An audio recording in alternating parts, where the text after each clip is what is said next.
नमस्कार दोस्तों, मैं हूं अशोक वर्मा। आप देख रहे हैं टीवी 20 न्यूज पर फटाफट खबरें। अब शुरुआत करते हैं खबरों का सिलसिला।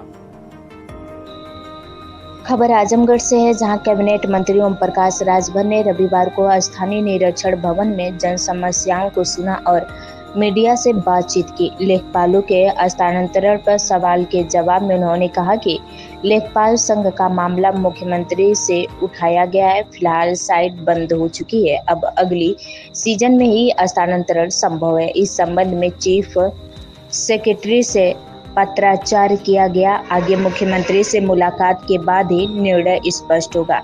बिहार विधानसभा चुनाव पर राजभर ने विपक्ष को आड़े हाथों लेते हुए कहा कि राजद कांग्रेस गठबंधन निराशा और हताशा में प्रधानमंत्री जी की मां को मंच से अपशब्द कहना लोकतंत्र के लिए सबसे बड़ा खतरा है। राहुल गांधी की बयानबाजी को अब तक जनता गंभीरता से नहीं लेती है। यदि प्रधानमंत्री कमजोर होते तो सेना को पाक अधिकृत क्षेत्र में 100 किलोमीटर अंदर जाकर 9 आतंकवादी ठिकाने ध्वस्त करने की छूट न मिलती। यह काम कांग्रेस 60 साल में कभी नहीं कर पाई। उन्होंने कहा कि बिहार की जनता अब जंगल राज नहीं बल्कि विकास चाहती है। नीतीश कुमार ने राज्य को जंगल राज से निकालकर सड़क, बिजली और शिक्षा जैसे सुविधाएं दी है।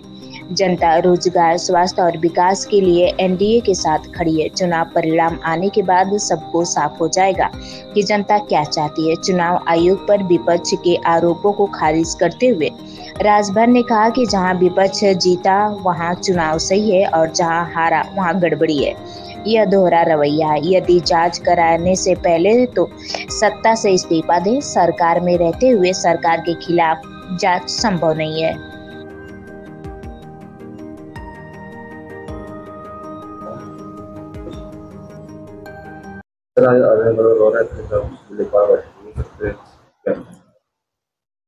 लेखपाल संघ के ट्रांसफर का मामला है। उस मामले में मैं मुख्यमंत्री से मिला था, तो उसमें मुख्यमंत्री जी ने बताया कि इनकी साइट क्लोज हो गई है, ट्रांसफर अगले सीजन में होगा।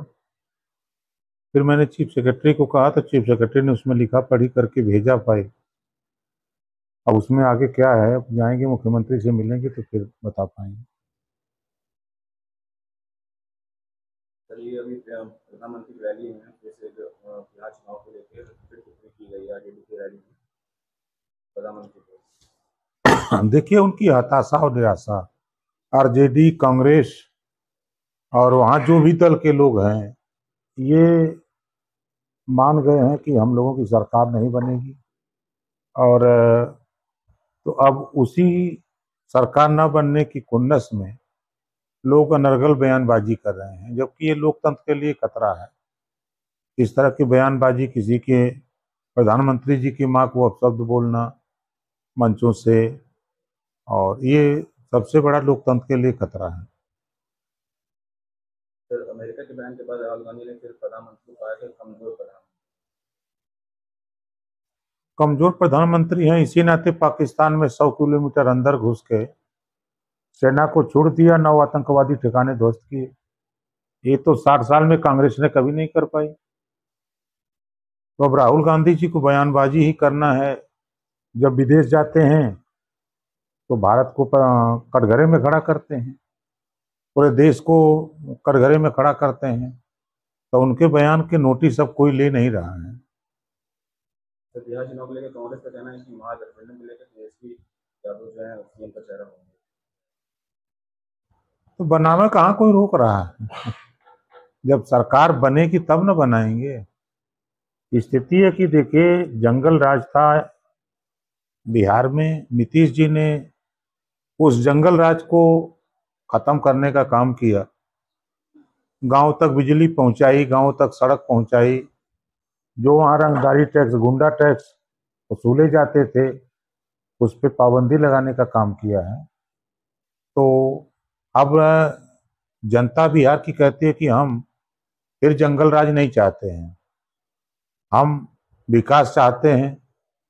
जो दुनिया के तो नहीं कह सकते, लेकिन भारत के राज्यों में बिहार एक पिछड़ा प्रदेश के नाम से जाना जाता है।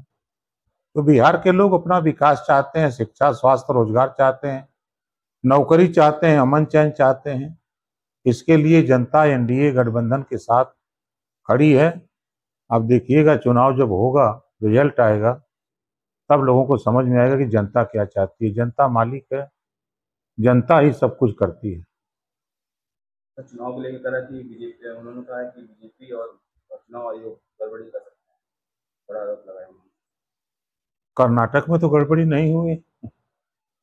यूपी में जहां जहां इन लोगों ने वोट लिया, चुनाव जीते, वहां तो गड़बड़ी नहीं हुई, लेकिन जहां हार गए वहीं गड़बड़ी है।